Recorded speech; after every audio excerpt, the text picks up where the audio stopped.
But see, you get the wrong idea, and we get too much foolishness based on false information. But then I'd like to switch up a little bit. Let's talk about Cory Booker. What in the world is he up to? And then hooking himself up along with Kamala Harris with this Susie, what's his name, out of Chicago that got jacked up and they busted two Nigerians. They had to let go. He described surveillance as white, talking about Megan. Jussie Smollett. Yeah, Smollett. Him. I'm a judge, and I'm not. When I was on the bench, and I still had an active license instead of one that's in medical disability status, I wouldn't comment on stuff. But I'm just a private citizen right now, and I'll be damned if that doesn't stink like a rat trail. Especially in light of what I warned you guys about 2 months ago, H.R. 2282, which is likely to open the door for legalizing pedophilia. They all, right. It was in trouble. And see, that got brought up some time ago.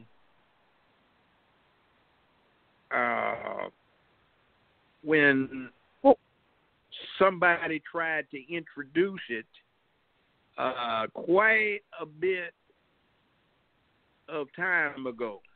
Let's see, who was the gentleman's name? All right, Judge, John why Conyers. you John Conyers. Judge? Yeah. Yeah, I wanted to play before you move too far because I don't want you to leave from Ms. Harris because it is. Yeah, I was going to Cory Booker. Yes. But I just wanted to say that this conversation is very, very important. As of today, 2:18, somewhere around 6 o'clock, she's in the lead, surges into lead among Democratic Party candidates. So we definitely need to take notes and take notice. Just a little quick excerpt. Kamala Harris is lead to the front of an already packed Democratic 2020 race. Recent polls, political strategists, and party donors have suggested. Although recent polls show Harris lagging behind former Vice President Joe Biden and Senator Bernie Sanders, the California senator is among Democrats who have announced their bids for the 2020 recent polls. And they go on to talk about just how she's in CNN's number one spot. And there are a lot of people behind her. And then, yes, like you suggested earlier, they're only talking about women, and more women. I just want to play this little clip. When we come back, Judge, let's pick it up from there, and then you can shift gears and talk about Mr. Booker. But here we go. This is in honor of Kamala Harris. Well, Andrea, let's start with this. I love my country. I love my country. And I feel a sense of responsibility to stand up and fight for the best of who we are. And I'm prepared to fight, and I know how to fight. And in particular, when we're talking about fighting for the values that we hold sacred and dear, when it comes to talking about how we fight for the American people and have leadership in this country that is focused on the needs of the people instead of self-interest, I'm prepared to fight that way. And I believe it will be a winning fight. More other Democrats say that they love their country. Why are you better than they? I think the voters will decide, ultimately. Oh, hi, Senator. Hi. I was wondering, what do you view your path to victory as, and what do you think separates you from other progressives in the race? Well, I'll start by saying I think that there are already and will continue to be great candidates who are entering this race. And I think the process will have much more integrity. The more people who want to run and feel a sense of responsibility for our country jump in. So I think that this is a robust signal of who we are as a democracy, and I think everyone should run who's thinking about running. In terms of a path, the path is going to be through all of the states that are the 50 states of the United States. The path is going to be about talking to people who are right now aware that this economy is not working for working people. It's going to be about talking with people about the fact that right now we have an administration that has waged a full-on assault on American values and American ideals. It is going to be about speaking truth especially when there has been so much that is contrary to truth. It is going to be about working to regain the trust of Americans and understanding that they have a right to have a government and to have leaders in this country who see them and care about them and have some curiosity about their circumstance in life and their needs, be it for their family, their neighborhood, or their community, or their country. All right, Judge. All right. My you friend, want to address that clip? Political gobbledygook. She said absolutely nothing. She didn't make a proposal. She just talked generic pablum, garbage. It's Ronald Reagan-esque. Typical.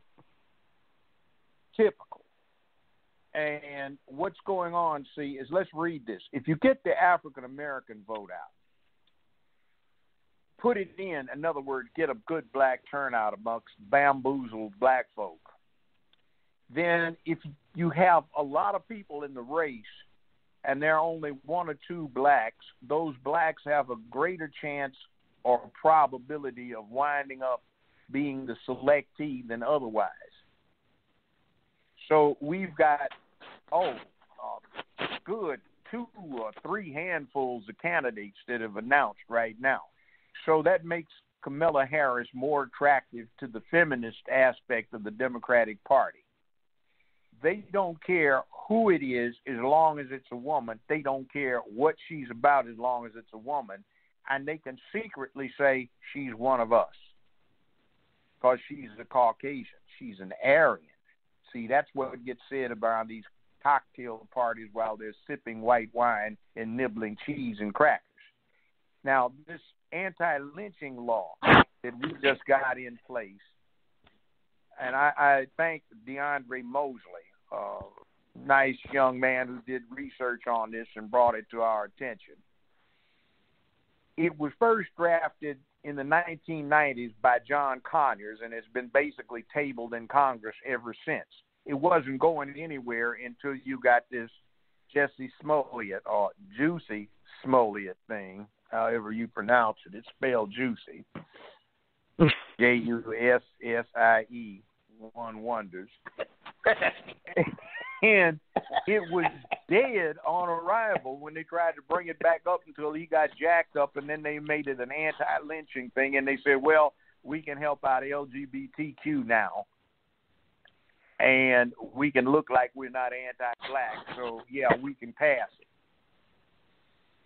And one of the problems is that they equate somebody's conscious choice of sex partner with the same condition that you have if you're born black, you come from a foreign country, you are, say, Italian or Irish, or you are Vietnamese, or you're Cambodian, or you are a woman, or you have a chronic illness. So that expands it from race, color, creed, nationality, religion, sex, or Americans with disabilities, and now you add something, bedroom choices now become a category to put on the level of these things. Bedroom choices are First Amendment action, and they've been protected as soon as you got the anti-sodomy laws off the books. Nobody cares what they do in their bedrooms. That's their business. They can't be prosecuted for it. But you've got a situation now where it's like Orwellian 1984. Orwell postulated a farm, and they had a political setup on the farm. And the ones that ran the farm turned out to be the pigs. And they had a thing there where pigs are more equal than others. So that's coined over into some are more equal than others. So it appears that the LGBTQ crowd is more privileged than others with more protections. It's like in California, you can call somebody the N-word all you want. You might get busted in your mouth, but nothing will happen to you otherwise. But if you call somebody the F-A-G word, that's subject to 30 days in jail, which is a common sentence they impose. They usually suspend it, and somebody's got to do 200 hours of community service. So I'm personally aware of some incidents where somebody one young man was protesting his gay neighbors and letting their dog poop in his yard. And he went out and said, what the F are you going to do about this? I'm tired of cleaning up after your dog. You're supposed to bag it. And they called him and said, F you N-word. And he said, well, F you F-A-G word. And he wound up getting a 30-day suspended sentence and a $2,500 fine and 250 hours of community service he had to do because he called him that. That's called a hate crime. See, it's gotten out of hand these days. So what is it with the connection between Booker, Kamala Harris, and this Jussie or Jussie or whatever in the devil he is, Smollett? And then we get the background thing that until this came out, they were cutting his part in Empire, and he had another something that wasn't going anywhere that after this got broached in January. Well, they decided it was going to be a go on his new show. And this act, which I think was unnecessary because, by the way, we've had anti-lynch and Night Rider acts on the books for the feds for 145 years. They're actually stronger than this one is, but they don't define a category that they add to it called gay. You see, so gays can do what they want to do. I don't have any problem with them doing that, but I mean, the bottom line is just one more thing where we did all the suffering, we had all the abuse heaped on us, we went and put it on the line to get it started, and then we get no benefit from it because they don't apply the law to our situation, but some Johnny-come-latelys come in and they make a claim, and then they get benefits of stuff that was set up for us. That's like the 15th Amendment. It was set up for ADOS, American Descendants of Slaves, or in that case, former slaves. But do you know what the 15th Amendment got applied to? Not slaves, ex-slaves, but to corporations. That's how corporations got where they are now, because they were created as fictitious people by the states. So the U.S. Supreme Court in 1870 said, you cannot discriminate against the fictitious person because under the 15th Amendment they were protected. That's when they had all of this lynching, KKK activity, Reconstruction was ended, and black people were catching hell and everybody ignored us, but corporations got the benefit of it. Now, what they came up with for our protection, women's protection, ill people's protection, ethnic minorities protection, the gays get the full benefit of it. See, that's just not right. So we've got too many politicians that I suspect are LGBT that are using all of this other government at an impasse and government shut down is a smokescreen to cover what they're up to. So, I mean, we got to beware. It's okay for them to exercise the political process. That's First Amendment. But we have to, too. Just because they put it out doesn't mean it's immune to pushback any more than what the Democratic Party puts out or the Republican Party puts out. So we've got, they're already trying to pick somebody for us and set us up, and that woman said nothing on that clip except nonsense. And she's been going around talking pablum all over the country, and they're trying to push her. What I hope happens, turns out like they did with Jeb Bush, where at this time in the last election cycle, he was the Republican Party's darling, but you could see he was nothing but an awkward bozo, which is why his ne'er-do-well dumbass brother, George W. Bush, got where he got. You know, hello. I'd like to ask guys. a question. Hello? Yeah, I'd like to ask a question to both the judge and everybody. Well, judge mainly.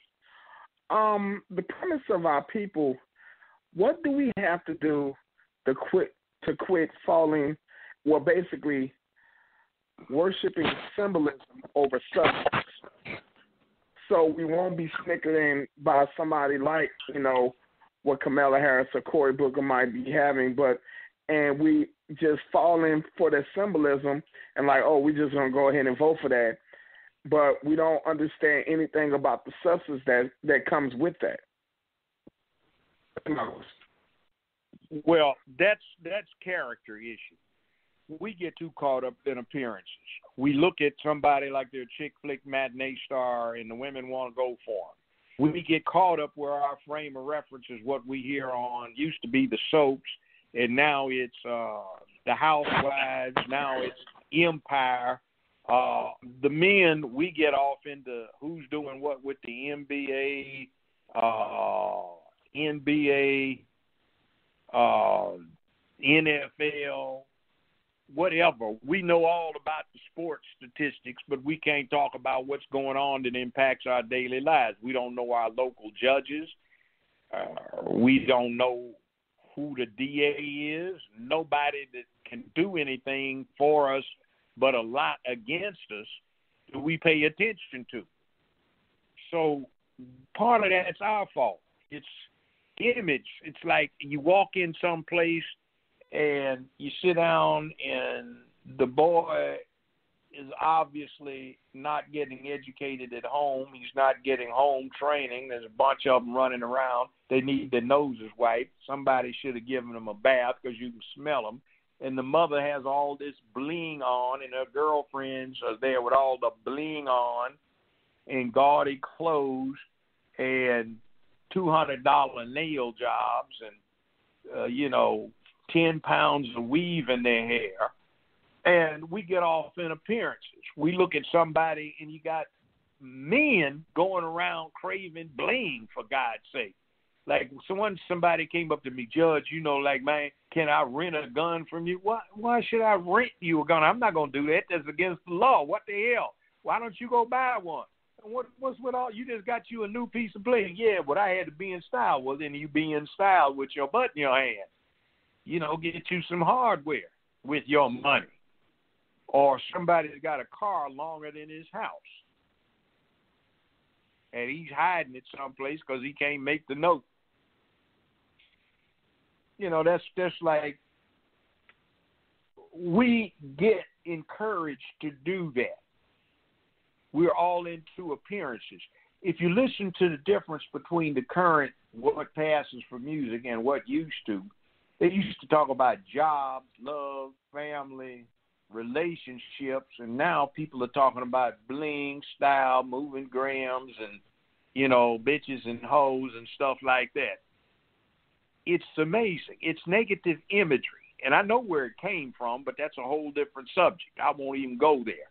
But as long as we get like that, we become vulnerable because people can appeal to us with shallow, inconsequential things. And if we see those things, then we go for them. That's a character issue. And then another thing I have, and no aspersions to you ladies, it's like our inner cities have become matriarchies where they're run, basically the cultural tone is set by dysfunctional young girls who become mothers when they were young girls and haven't learned anything in the interim until it's too damn late.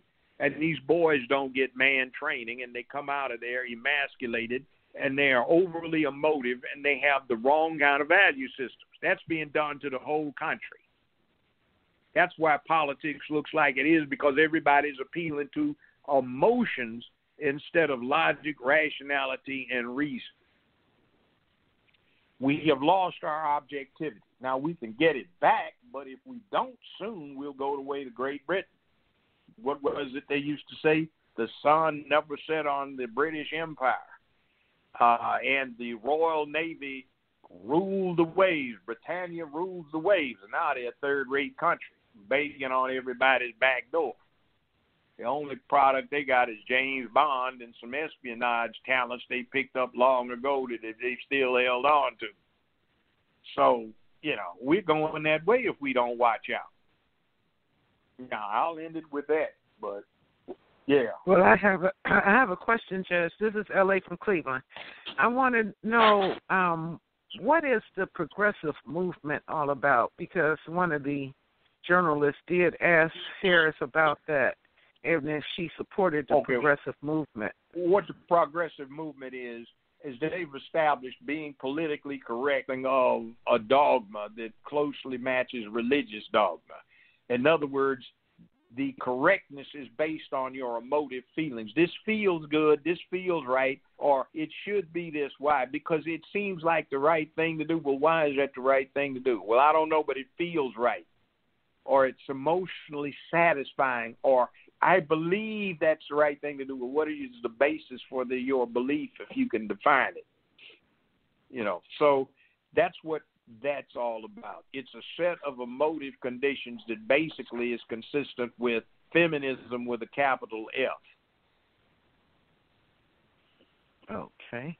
So Hello. there was a reason for me to feel leery about it, because every time I keep hearing about this progressive movement, I get chills. I go like, oh, my God. You know, I thought that, you know, it meant that if you weren't progressive in life, those that they deem as inadequate will be considerably left out.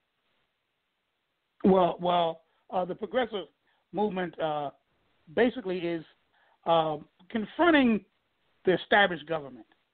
That's one of their main points, that they are trying to raise up people that will challenge the status quo, to challenge the Hillarys, challenge that's why Bernie Sanders and others, they will challenge the status quo, how things are done in government, this corruption that we have that's so prevalent, that allows for, ironically, Kamala and all the rest of them who claim to be progressive, but who have their history and their record shows they're more centralist and moderate, and in some cases even conservative. And in terms of her prosecutory record, she's closer to the Conservative Party than she would be to the Democratic Party. She's more Republican than she is Democrat, as relates to that area of her. Bishop, have you seen these commercials on TV? Have you seen these commercials on TV asking the children to challenge government and everything else? Who's doing this? Bernie Sanders? They have commercials, and it's nobody in particular. It's just one of these PSR-type commercials that says they are encouraging children to understand that they ought to challenge everything, including the government. Conservative thing, challenge that. Nate wanted to say something to that too, Judge, when you get a second. Yeah, see, check out what they're really saying. That's what they say in terms of challenging status quo in the government. But what they're really talking about is challenging manhood, challenging traditional womanhood, challenging a certain way of raising children, challenging this concept of home training, and they're okaying children or little people. They can do what they want to do.